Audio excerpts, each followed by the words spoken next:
বিরিয়ানি বিরিয়ানি বিরিয়ানি নামটা শুনলেই জিভে জল চলে আসবে। হ্যাঁ ঠিকই শুনছো, আজ আমাদের বাড়িতে ছিল নিউ ইয়ার স্পেশাল বিরিয়ানি। আজকে রেসিপিটি মাই বানিয়েছিল। চলো মা কিভাবে বিরিয়ানিটি বানালো সেই রেসিপিটা তোমাদের সাথে শেয়ার করি। তো মায়ের দিকে করার মধ্যে অল্প একটু তেল নিয়ে সব আলুগুলোকে নিয়ে হালকা একটু মশলা দিয়ে রান্না করে নিচ্ছিল। তারপর মা এগুলোকে প্রেসারে দিয়ে কয়েকটা সিটি দিয়ে নামিয়ে নিয়েছিল। তো চলো এবার মাংসটাকে ম্যারিনেট করে নেওয়ার পালা। মাংসটাকে ধুয়ে নিয়ে তার মধ্যে আদা রসুন বাটা, স্বাদ মতো লবণ, হলুদ গুঁড়ো, লঙ্কার গুঁড়ো এবং সামান্য একটু সরষের তেল দিয়ে ভালো করে ম্যারিনেট করে রেখে দিয়েছিল।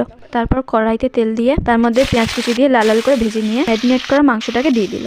তারপর মাংসটাকে ভালো করে কষিয়ে নিয়ে তার মধ্যে জল ঢেলে ভালো করে নেড়ে ছেড়ে ঢাকনা চাপা দিয়ে দিয়েছিল। তো এদিকে চিকেন রান্না রেডি আমাদের। এবার চলো বিরিয়ানি হাঁড়িটা কিভাবে সাজালো সেটাই তোমাদেরকে দেখাই। আমি আলু আর চিকেন দিয়ে তারপরে বিরিয়ানি মশলাটা দিয়ে গোলাপ জল দিয়ে পরপর ভাতের লেয়ারগুলো দিয়ে চিকেনের যে গ্রেভিটা ছিল ওটাকে ওপর দিয়ে দিল। তারপর বিরিয়ানি মশলা ও ঘি দিয়ে দিল। ভাপে দেওয়ার জন্য আটা মেখে হাঁড়ি সাইডে লাগিয়ে দিয়েছিল। এবার ঢাকনা চাপা দিয়ে ভাপানোর। তো আমাদের বিরিয়ানি ভাপানো রেডি। চলো আমাদের নিউ ইয়ার স্পেশাল বিরিয়ানি খেতে কেমন হয়েছিল তোমাদের সাথে শেয়ার করি। শুধু দেখতে না, এটা খেতেও খুব টেস্টি হয়েছিল।